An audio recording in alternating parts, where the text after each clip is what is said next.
Guys, good day. May share ko kasi yung isang legit app, no? Itong app na to is tinatawag na Invesco. Hindi yung Invesco na isa, yung na isa pa. Pero ito ibang Invesco to. Ito ay based on sa Singapore, no? Babasahin ko muna sa inyo yung details ni Invesco na yan, no? Kung sino ba si Invesco na yan. So, yung about Invesco, no? Kasi baka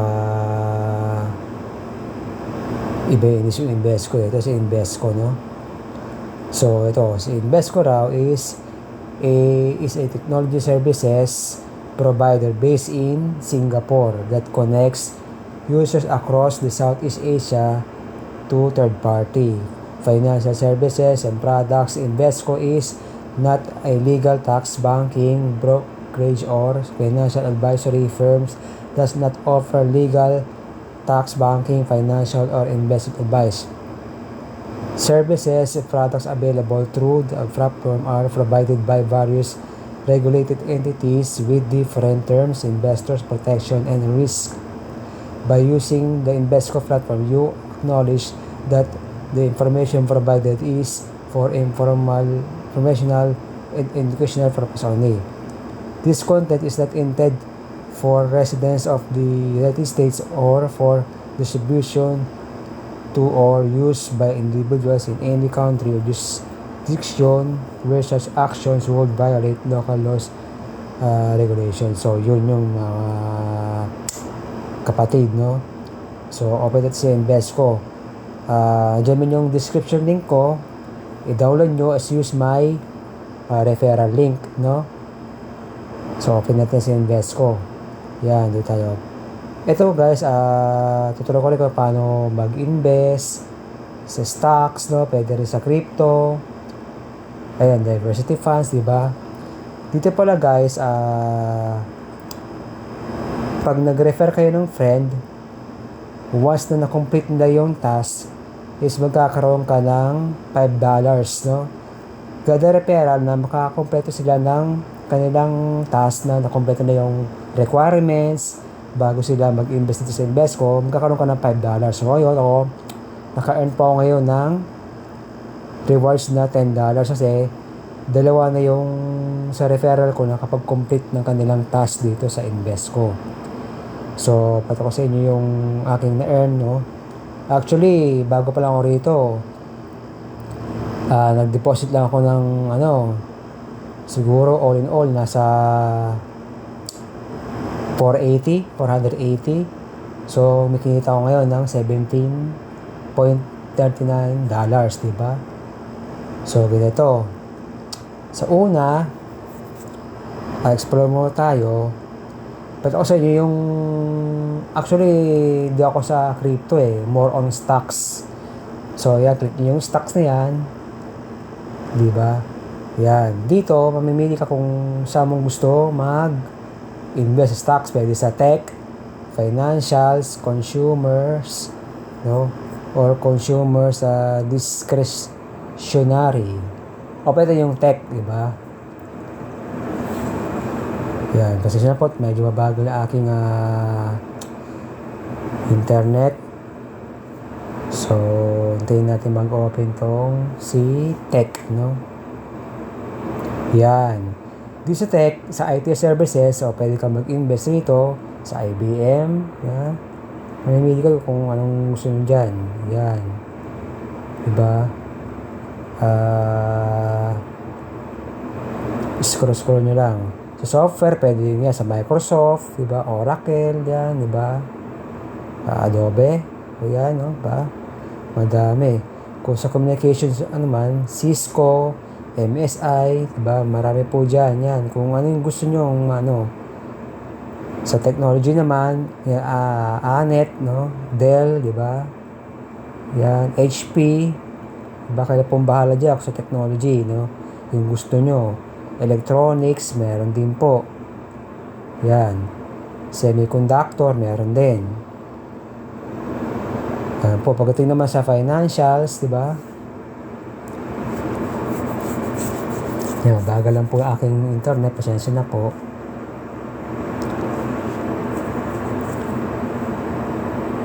Sorry, teka. Yan, sige, balik po tayo. Sa consumers muna tayo. Medyo naghang po yung aking pasensya na po.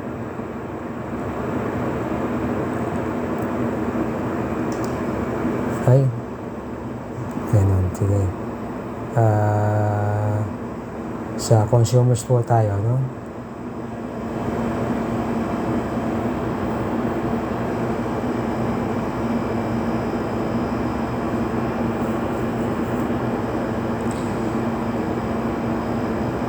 Pasensya na. At medyo nagkakaroon problema yung aking Actually,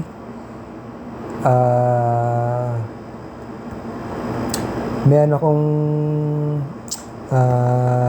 binili dito kasi ayun, invest sa stocks sa consumers, di ba? So pag di pa ma-over punta sa kabla sa folio ko, ayaw niya. Maybe sa aking internet. Actually, ito po yung mga invest ko yan, no? Netflix, McDonald's, Tesla, Apple, Google. 10 pa lang yan ng invest ko. So, yan po yung check nyo na lang po ko yung pwede nyo i-scroll nyo lang yung app. So, sa wallet, punta sa wallet, dun sa baba. So, para makapag-invest kayo, mag-deposit kayo. Ang pinaka-menu nyo rito is $1 or 60 pesos. Paano siya mag-invest, di ba? I-click lang po yung arrow na yan. Yung arrow yung nasa tabi ng deposit, yung pababa.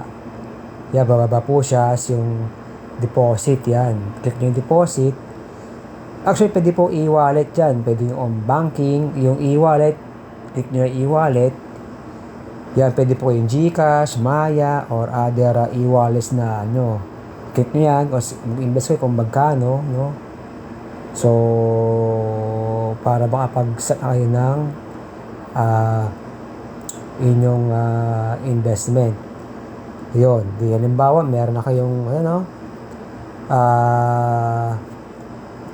laman, yung para mag-invest. Ngayon, ituturo ko sa inyo paano siya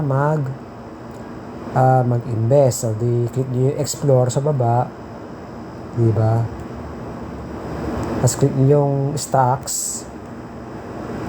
Halimbawa, click nyo yung tech. Yan. Halimbawa, ang choose nyo, si IBM. Click nyo si IBM. Diba? Yan. Siyempre po, medyo mabagal yung aking internet. Yan. Halimbawa, yan. Diba? I-click nyo lang yung buy. Diba? Yan, buy. Yan, diyan kayo mamimili. Yan, kung $1 ba, $5 ba, 10, 20, kayo bahala kung magkano. Basta ang pinaka niya is minimum $1. Click nyo lang yung next. So, gano'n lang po yun. Then, ang tala nyo mag-confirm, pumasok doon sa inyong dashboard na na-confirm na nakapag-buy na kayo. Yan. Kung sa sell naman, click nyo na yung sell.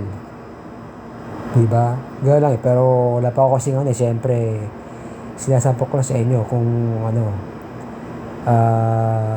kung paano mag-sell, kung gusto nyo nang i-sell yung inyong binay na stocks, diba? Ngayon, sa withdrawal naman, diba, click nyo rin yung arrow, yan, withdraw. So, actually, merong fee siya, nakita nyo naman dito, 0.10 fees, diba? Pag click nyo withdraw, yun din, pwede sa banking, pwede sa e-wallet, or other e-wallets na meron kayo. Pero meron siyang, rate pala, no? Ayan, $2. Sa online banking, $2 or flat, di ba? Within 1 business day, bago nyo makuha yung inyong withdraw. So, gano'n lang guys, no? So, ako may kinita ngayon, no? Dalawa na nakikita ko, $5. As bukod pa doon sa reward, kasi pag nakakompleto kayo ng yung task, no, monthly na 10 trades, magkakaroon kayo ng reward. Kasi dito yun eh. Pagko sa inyo. Yung yan, di ba yun? Na-refer a friend, di ba? Magkakaroon kayo ng $5. Basta nakompleto nyo yung kanyang task bago siya makapag-trade. So, yan guys, no? Try nyo to. Ayan, mura lang naman, 60 pesos, so $1. So, ano pa, dyan, no? So, yan, no? Sabi niya rito, get $1 for every 10 trades, diba? Monthly yan, diba? So, mas maganda, nagtatrade ka para meron kang monthly na $1. Bukod pa dun sa $5. So, yun lang guys. And sana nagustuhan itong aking video presentation na itindihan nyo. So, simulan na kayo invest sa invest ko. Yun lang guys. And maraming po salamat. And God bless.